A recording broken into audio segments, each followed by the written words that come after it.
नमस्कार दोस्तों, मेरे YouTube चैनल में आप सभी का स्वागत है। आज मैं भारतीय संविधान से संबंधित 100 महत्वपूर्ण प्रश्न उत्तर लेकर आई हूँ, जो भारत में होने वाले सभी प्रतियोगी परीक्षाओं के लिए बहुत ही महत्वपूर्ण है। पहला प्रश्न है, संविधान सभा की पहली बैठक कब हुई थी? इसका उत्तर हो जाएगा 9 दिसंबर 1946। संविधान सभा की पहली बैठक 9 दिसंबर 1946 ईस्वी में हुई थी। अगला प्रश्न है, आंध्र प्रदेश राज्य का गठन किस वर्ष किया गया? इसका उत्तर हो जाएगा 1953 ईस्वी में। आंध्र प्रदेश राज्य का गठन 1953 ईस्वी में किया गया। अगला प्रश्न है, मतदाता दिवस कब मनाया जाता है? इसका उत्तर हो जाएगा 25 जनवरी। मतदाता दिवस 25 जनवरी को मनाया जाता है। अगला प्रश्न है, संविधान सभा की प्रथम बैठक के अध्यक्ष कौन थे? इसका उत्तर हो जाएगा सच्चिदानंद सिन्हा। संविधान सभा के प्रथम बैठक के अध्यक्ष थे सच्चिदानंद सिन्हा, जो कि अस्थायी अध्यक्ष थे।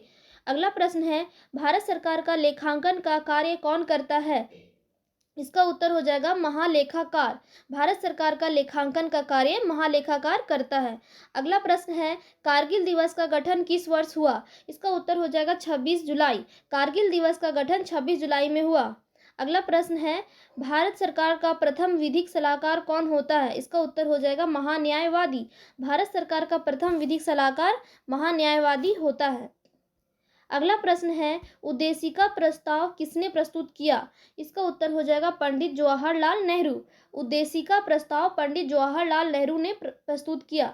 अगला प्रश्न है, प्रधानमंत्री के कर्तव्यों का उल्लेख किस अनुच्छेद में है? इसका उत्तर हो जाएगा अनुच्छेद 78। प्रधानमंत्री के कर्तव्यों का उल्लेख है अनुच्छेद 78 में। अगला प्रश्न है, भारत में संविधान सभा के निर्माण का आधार क्या था? इसका उत्तर हो जाएगा कैबिनेट मिशन योजना 1946। भारत में संविधान सभा के निर्माण का आधार कैबिनेट मिशन योजना 1946 था। अगला प्रश्न है, प्रस्तावना में भारत शब्द कितनी बार उल्लेख हुआ है? इसका उत्तर हो जाएगा 2 बार। प्रस्तावना में भारत शब्द 2 बार उल्लेख हुआ है।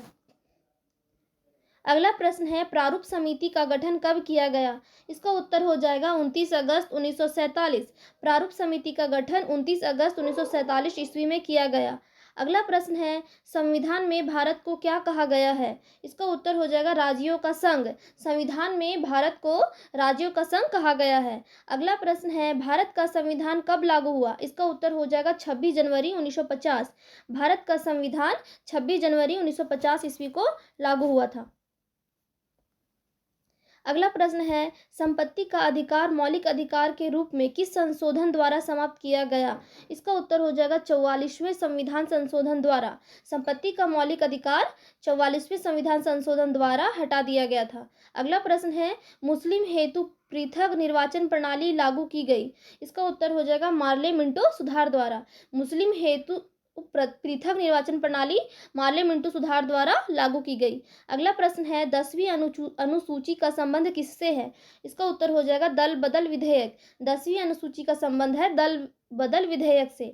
अगला प्रश्न है, उद्देश्य प्रस्ताव कब प्रस्तुत किया गया? इसका उत्तर हो जाएगा 13 दिसंबर 1946। उद्देश्य प्रस्ताव 13 दिसंबर 1946 को पारित किया गया। अगला प्रश्न है, नगर पालिकाओं को संवैधानिक मान्यता किस संशोधन द्वारा प्रदान की गई? इसका उत्तर हो जाएगा 74 संविधान संशोधन। नगर पालिकाओं को संवैधानिक मान्यता 74वें संविधान संशोधन द्वारा प्रदान की गई। अगला प्रश्न है, झंडा समिति के अध्यक्ष कौन थे? इसका उत्तर हो जाएगा जेबी कृपलानी। झंडा समिति के अध्यक्ष थे जेबी कृपलानी। अगला प्रश्न है, धार्मिक स्वतंत्रता का अधिकार किस अनुच्छेद के अंतर्गत आता है? इसका उत्तर हो जाएगा अनुच्छेद 25। धार्मिक स्वतंत्रता का अधिकार अनुच्छेद 25 के अंतर्गत आता है। अगला प्रश्न है, पंचायती राज दिवस कब मनाया जाता है? इसका उत्तर हो जाएगा 24 अप्रैल। पंचायती राज दिवस 24 अप्रैल को मनाया जाता है। अगला प्रश्न है, भारत के संविधान को अंगीकृत करने की तिथि क्या है? इसका उत्तर हो जाएगा 26 नवंबर 1949। भारत के संविधान को अंगीकृत करने की तिथि है 26 नवंबर 1949। अगला प्रश्न है, देश के एकमात्र निर्विरोध राष्ट्रपति कौन चुने गए? इसका उत्तर हो जाएगा नीलम संजीव रेड्डी। नीलम संजीव रेड्डी देश के एकमात्र निर्विरोध राष्ट्रपति चुने गए थे। अगला प्रश्न है, प्रारूप समिति को कब पारित किया गया? इसका उत्तर हो जाएगा 23 फरवरी 1948। प्रारूप समिति को 23 फरवरी 1948 ईस्वी में पारित किया गया। अगला प्रश्न है, पॉकेट वीटो का इस्तेमाल किस राष्ट्रपति ने किया? इसका उत्तर हो जाएगा ज्ञानी जैल सिंह। पॉकेट वीटो का प्रयोग ज्ञानी जैल सिंह ने किया। अगला प्रश्न है, उद्देश्य प्रस्ताव कब पारित किया गया? इसका उत्तर हो जाएगा 22 जनवरी 1947। उद्देश्य प्रस्ताव 22 जनवरी 1947 ईस्वी में पारित किया गया। अगला प्रश्न है, भारत में जनहित याचिका का जनक किसे कहा जाता है? इसका उत्तर हो जाएगा पीएन भगवती। भारत में जनहित याचिकावाद का जनक पीएन भगवती को कहा जाता है। अगला प्रश्न है, संविधान सभा के स्थायी अध्यक्ष कौन और कब बने? इसका उत्तर हो जाएगा राजेंद्र प्रसाद, 11 दिसंबर 1946। संविधान सभा के स्थायी अध्यक्ष राजेंद्र प्रसाद बने थे 11 दिसंबर 1946 ईस्वी में। अगला प्रश्न है, संयुक्त उच्च न्यायालय की स्थापना किसके द्वारा की जाती है? इसका उत्तर हो जाएगा संसद द्वारा। संयुक्त उच्च न्यायालय की स्थापना संसद द्वारा की जाती है। अगला प्रश्न है, प्रारूप समिति के अध्यक्ष कौन थे? इसका उत्तर हो जाएगा डॉक्टर भीमराव अंबेडकर। प्रारूप समिति के अध्यक्ष डॉक्टर भीमराव अंबेडकर थे। अगला प्रश्न है, संविधान सभा के उपाध्यक्ष कौन थे? इसका उत्तर हो जाएगा एच.सी. मुखर्जी। संविधान सभा के उपाध्यक्ष थे एच.सी. मुखर्जी। अगला प्रश्न है, कैबिनेट मिशन में संविधान सभा के सदस्यों की संख्या कितनी निर्धारित की थी? इसका उत्तर हो जाएगा 389।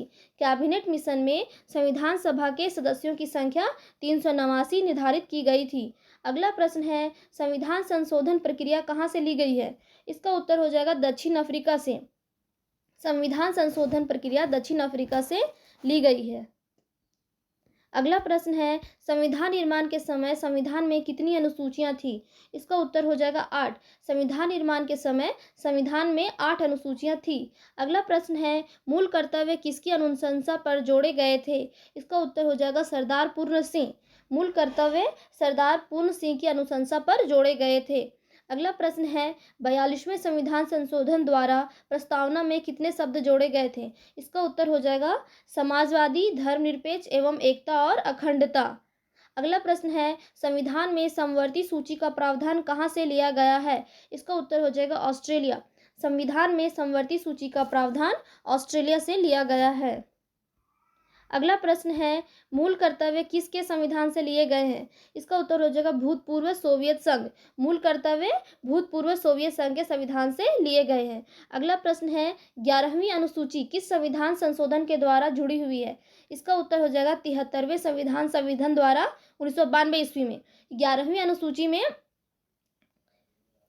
अनुसूची संविधान के 73वें संविधान संशोधन द्वारा 1992 ईस्वी में जोड़ी गई। अगला प्रश्न है, मूल कर्तव्य को किस भाग तथा अनुच्छेद में डाला गया है? इसका उत्तर हो जाएगा अनुच्छेद 51A तथा भाग ए। अगला प्रश्न है, 10वीं अनुसूची किस संविधान संशोधन के द्वारा जोड़ी गई? इसका उत्तर हो जाएगा 52वें संविधान संशोधन द्वारा 1985 ईस्वी में। 10वीं अनुसूची 52वें संविधान संशोधन द्वारा 1985 ईस्वी में जोड़ी गई। अगला प्रश्न है, भारतीय संविधान में अनुसूचियों की संख्या कितनी है? इसका उत्तर हो जाएगा 12 अनुसूची। भारतीय संविधान में अनुसूचियों की संख्या है 12। अगला प्रश्न है, किस सूची में पंचायती राज व्यवस्थाओं का वर्णन किया गया है? इसका उत्तर हो जाएगा 11वीं अनुसूची। 11वीं अनुसूची में पंचायती राज व्यवस्थाओं का वर्णन किया गया है। अगला प्रश्न है, भारत की भाषाओं का उल्लेख किस अनुसूची में मिलता है?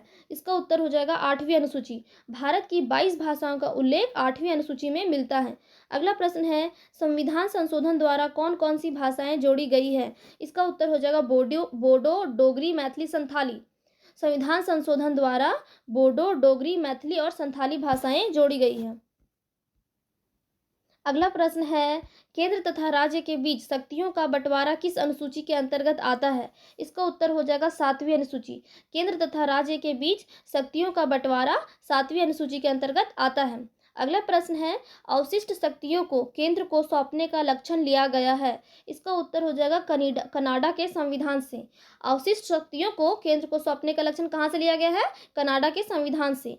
अगला प्रश्न है, 7वीं अनुसूची में किस प्रकार की अनुसूचियों का वर्णन किया गया है? इसका उत्तर हो जाएगा संघ सूची, राज्य सूची, समवर्ती सूची। 7वीं अनुसूची में संघ सूची, राज्य सूची और समवर्ती सूची का वर्णन किया गया है। अगला प्रश्न है, किस अधिनियम द्वारा भारत का गवर्नर जनरल पद सृजित किया गया? इसका उत्तर हो जाएगा 1833 का चार्टर एक्ट। 1833 का चार्टर एक्ट द्वारा भारत का गवर्नर जनरल पद सृजित किया गया है। अगला प्रश्न है, किस अनुसूची में अनुसूचित क्षेत्रों और अनुसूचित जनजाति के बारे में वर्णन किया गया है? इसका उत्तर हो जाएगा 5वीं अनुसूची। 5वीं अनुसूची में अनुसूचित क्षेत्रों और अनुसूचित जनजाति के बारे में वर्णन किया गया है। अगला प्रश्न है, भारत के प्रथम वायसराय कौन थे? इसका उत्तर हो जाएगा लॉर्ड कैनिंग। भारत के प्रथम वायसराय कौन थे? Lord Canning. अगला प्रश्न है, दल बदल विधेयक से संबंधित प्रावधानों का उल्लेख किस अनुसूची के अंतर्गत आता है? इसका उत्तर हो जाएगा 10वीं अनुसूची। दल बदल विधेयक 10वीं अनुसूची के अंतर्गत आता है। अगला प्रश्न है, 14 वर्ष से कम आयु के बच्चों को कारखानों में काम नहीं कर सकते, किस अनुच्छेद के द्वारा कहा गया है? इसका उत्तर हो जाएगा अनुच्छेद 24। अनुच्छेद 24 के अंतर्गत 14 वर्ष से कम आयु के बच्चों को कारखाने में काम नहीं करने दिया जा सकता है। अगला प्रश्न है, वायसराय का पद कब सृजित किया गया? इसका उत्तर हो जाएगा 1858 का भारत शासन अधिनियम। वायसराय का पद 1858 का भारत शासन अधिनियम के द्वारा सृजित किया गया। अगला प्रश्न है, हम भारत के लोग जैसी शब्दावली का उल्लेख संविधान में कहाँ किया गया है? इसका उत्तर हो जाएगा प्रस्तावना। हम भारत के लोग जैसे शब्दों का प्रयोग प्रस्तावना में किया गया है। अगला प्रश्न है, न्यायिक समीक्षा की अवधारणा कहाँ से ली गई है? इसका उत्तर हो जाएगा अमेरिका से। न्यायिक समीक्षा की अवधारणा अमेरिका से ली गई है। अगला प्रश्न है, बंगाल के पहले गवर्नर कौन थे? इसका उत्तर हो जाएगा वारेन हेस्टिंग्स। बंगाल के पहले गवर्नर वारेन हेस्टिंग्स थे। अगला प्रश्न है, राष्ट्रपति किस अनुच्छेद के द्वारा सदनों की संयुक्त बैठक बुलाता है? इसका उत्तर हो जाएगा अनुच्छेद 108। राष्ट्रपति अनुच्छेद 108 के द्वारा सदनों की संयुक्त बैठक बुलाता है।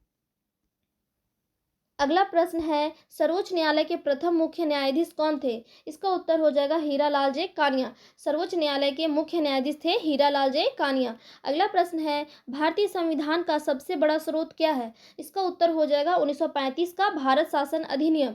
भारतीय संविधान का सबसे बड़ा स्रोत है 1935 का भारत शासन अधिनियम। अगला प्रश्न है, पंचायती राज व्यवस्थाओं को संवैधानिक मान्यता हेतु किस समिति ने सिफारिश की थी? इसका उत्तर हो जाएगा लक्ष्मीमल सिंघवी। पंचायती राज संस्थाओं को संवैधानिक मान्यता हेतु लक्ष्मीमल सिंघवी ने सिफारिश की थी।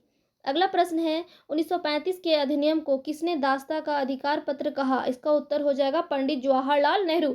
1935 के अधिनियम को पंडित जवाहरलाल नेहरू ने दास्ता का अधिकार पत्र कहा। अगला प्रश्न है, संविधान सभा के संवैधानिक सलाहकार कौन थे? इसका उत्तर हो जाएगा सर बी.एन. राव। संविधान सभा के संवैधानिक सलाहकार थे सर बी.एन. राव। अगला प्रश्न है, विधि दिवस कब मनाया जाता है? इसका उत्तर हो जाएगा 26 नवंबर। विधि दिवस 26 नवंबर को मनाया जाता है। अगला प्रश्न है, मंत्रिमंडल शब्द का उल्लेख किस अनुच्छेद में है? इसका उत्तर हो जाएगा अनुच्छेद 352। मंत्रिमंडल शब्द का उल्लेख अनुच्छेद 352 में है। अगला प्रश्न है, प्रथम बार राष्ट्रीय ध्वज कब फहराया गया था? इसका उत्तर हो जाएगा 26 जनवरी 1930। प्रथम बार राष्ट्रीय ध्वज 26 जनवरी 1930 ईस्वी को फहराया गया था। अगला प्रश्न है, शिक्षण संस्थानों में धार्मिक शिक्षा का प्रतिबंध किस अनुच्छेद के तहत लगाया गया? इसका उत्तर हो जाएगा अनुच्छेद 28। शिक्षण संस्थानों में धार्मिक शिक्षा का प्रतिबंध अनुच्छेद 28 के तहत लगाया गया। अगला प्रश्न है, कांग्रेस के किस अधिवेशन में पूर्ण स्वराज की घोषणा हुई? इसका उत्तर हो जाएगा लाहौर अधिवेशन 1929। कांग्रेस के लाहौर अधिवेशन में पूर्ण स्वराज की घोषणा की गई थी। अगला प्रश्न है, मतदाता की आयु 21 वर्ष से घटाकर 18 वर्ष किस संविधान संशोधन द्वारा की गई? इसका उत्तर हो जाएगा 61वें संविधान संशोधन 1989 ईस्वी में। मतदाता की आयु 61वें संविधान संशोधन 1989 ईस्वी में घटाकर 18 वर्ष कर दी गई। अगला प्रश्न है, डॉक्टर भीमराव अंबेडकर किस प्रदेश से संविधान सभा में सदस्य थे? इसका उत्तर हो जाएगा मुंबई। डॉक्टर भीमराव अंबेडकर मुंबई से संविधान सभा में सदस्य थे। अगला प्रश्न है, राष्ट्रीय ध्वज का डिजाइन किसने तैयार किया था? इसका उत्तर हो जाएगा पिंगली वेंकैया। राष्ट्रीय ध्वज का डिजाइन पिंगली वेंकैया ने तैयार किया था। अगला प्रश्न है, आधुनिक भारत का मनु किसे कहा जाता है? इसका उत्तर हो जाएगा डॉक्टर भीमराव अंबेडकर। आधुनिक भारत का मनु डॉक्टर भीमराव अंबेडकर को कहा जाता है। अगला प्रश्न है, दोनों सदनों की संयुक्त बैठक को बुला सकता है? इसका उत्तर हो जाएगा राष्ट्रपति। राष्ट्रपति दोनों सदनों की संयुक्त बैठक को बुला सकता है। अगला प्रश्न है, भारत में प्रथम आम चुनाव कब हुआ? इसका उत्तर हो जाएगा 1951-52 ईस्वी में। भारत में प्रथम आम चुनाव 1951-52 ईस्वी में हुआ। अगला प्रश्न है, नवीं अनुसूची किस संविधान संशोधन द्वारा जोड़ी गई? इसका उत्तर हो जाएगा प्रथम संविधान संशोधन द्वारा 1951 ईस्वी में। नवीं अनुसूची प्रथम संविधान संशोधन द्वारा 1951 ईस्वी में संविधान में जोड़ी गई। अगला प्रश्न है, संविधान संशोधन द्वारा प्रस्तावना में संशोधन किस संशोधन के द्वारा किया गया? इसका उत्तर हो जाएगा 42वें संविधान संशोधन द्वारा। संविधान संशोधन द्वारा प्रस्तावना में 42वें संविधान संशोधन द्वारा संशोधन किया गया। अगला प्रश्न है, शोषण के विरुद्ध अधिकार किस अनुच्छेद के अंतर्गत आता है? इसका उत्तर हो जाएगा अनुच्छेद 23-24। शोषण के विरुद्ध अधिकार अनुच्छेद 23-24 के अंतर्गत आता है। अगला प्रश्न है, मौलिक अधिकार किस देश के संविधान से लिए गए हैं? इसका उत्तर हो जाएगा अमेरिका। मौलिक अधिकार अमेरिका देश के संविधान से लिए गए हैं। अगला प्रश्न है, किस संविधान संशोधन द्वारा दिल्ली को राष्ट्रीय राजधानी का दर्जा दिया गया? इसका उत्तर हो जाएगा 69वें संविधान संशोधन द्वारा। 69वें संविधान संशोधन द्वारा दिल्ली को राष्ट्रीय राजधानी का दर्जा दिया गया। अगला प्रश्न है, ईस्ट इंडिया कंपनी के शासन का अंत किस अधिनियम द्वारा किया गया? इसका उत्तर हो जाएगा 1858 ईस्वी का भारत शासन अधिनियम। ईस्ट इंडिया कंपनी के शासन का अंत किस अधिनियम के द्वारा किया गया? 1858 का भारत शासन अधिनियम। अगला प्रश्न है, लोक लेखा समिति में कितने और किस सदन के सदस्य होते हैं? इसका उत्तर हो जाएगा 22 सदस्य। लोकसभा के 15 और राज्यसभा के 7। अगला प्रश्न है, राष्ट्रीय आपात किस में कौन सा अनुच्छेद का निलंबन हो जाता है? अगला इसका उत्तर हो जाएगा अनुच्छेद 19। राष्ट्रीय आपात में अनुच्छेद 19 का निलंबन हो जाता है। अगला प्रश्न है, संसद की प्रथम बैठक कब हुई थी? इसका उत्तर हो जाएगा 13 मई 1952। संसद की प्रथम बैठक हुई थी 13 मई 1952 ईस्वी में। अगला प्रश्न है, कौन अपने पद की शपथ नहीं लेता है? इसका उत्तर हो जाएगा लोकसभा अध्यक्ष। लोकसभा अध्यक्ष अपने पद की शपथ नहीं लेता है। अगला प्रश्न है, 73वें और 74वें संविधान संशोधन के समय देश के प्रधानमंत्री कौन थे? इसका उत्तर हो जाएगा पीवी नरसिम्हा राव। 73वें और 74वें संविधान संशोधन के समय देश के प्रधानमंत्री थे पीवी नरसिम्हा राव। अगला प्रश्न है, भारत का राष्ट्रपति किस अनुच्छेद के अंतर्गत आता है? इसका उत्तर हो जाएगा अनुच्छेद 52। भारत का राष्ट्रपति अनुच्छेद 52 के अंतर्गत आता है। अगला प्रश्न है, महाभियोग की प्रक्रिया का उल्लेख किस अनुच्छेद में है? इसका उत्तर हो जाएगा अनुच्छेद 61। महाभियोग की प्रक्रिया का उल्लेख है अनुच्छेद 61 में। अगला प्रश्न है, भारत का उपराष्ट्रपति किस अनुच्छेद के अंतर्गत आता है?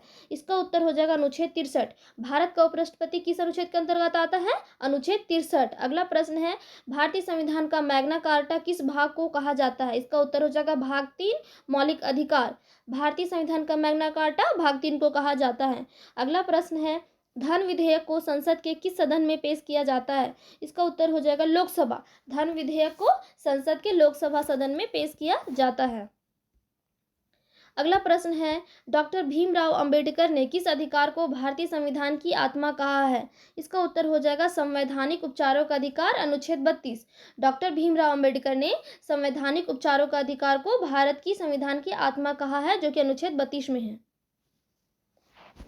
अगला प्रश्न है, किस संशोधन द्वारा संपत्ति के मूल अधिकार को एक कानूनी अधिकार बनाया गया? इसका उत्तर हो जाएगा 44वें संविधान संशोधन 1979। अगला प्रश्न है, राज्यसभा का पदेन सभापति कौन होता है? इसका उत्तर हो जाएगा उपराष्ट्रपति। राज्यसभा का पदेन सभापति उपराष्ट्रपति होता है। अगला प्रश्न है, केंद्र और राज्य के बीच संबंध समवर्ती सूची प्रस्तावना की भाषा कहाँ से लिए गए हैं? इसका उत्तर हो जाएगा ऑस्ट्रेलिया। अगला प्रश्न है, राष्ट्रपति संसद में कितने सदस्य मनोनीत करता है? इसका उत्तर हो जाएगा 14। राज्यसभा से 12 सदस्य और लोकसभा से 2 सदस्य मनोनीत करता है। अगला प्रश्न है, प्राक्कलन समिति में कितने और किस सदन के सदस्य होते हैं? इसका उत्तर हो जाएगा लोकसभा के 30 सदस्य। अगला प्रश्न है, धन विधेयक किस अनुच्छेद में उल्लेखित है? इसका उत्तर हो जाएगा अनुच्छेद 110। धन विधेयक अनुच्छेद 110 में उल्लेखित है। अगला प्रश्न है, प्रांतीय संविधान समिति के अध्यक्ष कौन थे? इसका उत्तर हो जाएगा सरदार वल्लभ भाई पटेल। प्रांतीय संविधान समिति के अध्यक्ष थे सरदार वल्लभ भाई पटेल। अगला प्रश्न है, संसद में धन विधेयक को प्रस्तुत करने के पूर्व किसकी अनुमति आवश्यक है? इसका उत्तर हो जाएगा राष्ट्रपति। संसद में धन विधेयक को प्रस्तुत करने के पूर्व राष्ट्रपति की अनुमति आवश्यक है।